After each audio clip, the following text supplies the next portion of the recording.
Joining us now is Behnam Ben Taleblu. He's with the Foundation for Defense of Democracy. So what was the goal of the attack, and how much damage did it really do? It's a pleasure to be with you. Thank you for having me. I think it's quite clear what the Israelis wanted to do.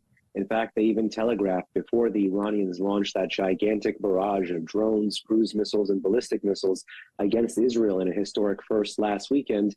Israeli officials had even tweeted at Iran's supreme leader that if Israeli territory was struck, Iranian territory would be struck. So the Israelis simply wanted to reestablish deterrence here and not allow the Iranians to get the advantage and reset the rules of the game through that gross act of escalation. And I think more importantly, they wanted to control the nature of the Iranian response. If you look at the Iranian media this morning, they're not talking about a successful Israeli strike on a radar facility, which is exactly what Western media is showing satellite images of right now. So how will Iran respond, do you think?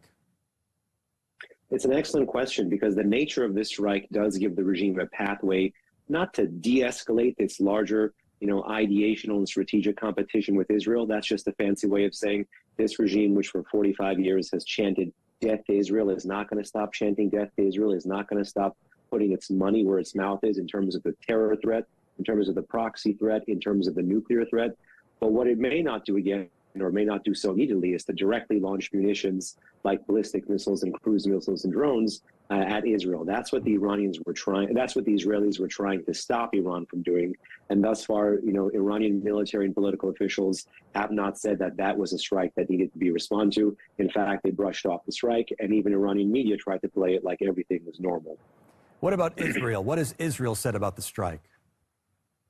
It's very interesting, actually. Israel has said essentially nothing about this strike. The Iranians fabricated some story about drones being what triggered the surface-to-air missile and air defense systems in Iran early morning on April 19th. The Americans have said very little, as you ran the clip just recently of Secretary of State Anthony Blinken, and the Israelis have said even less than that.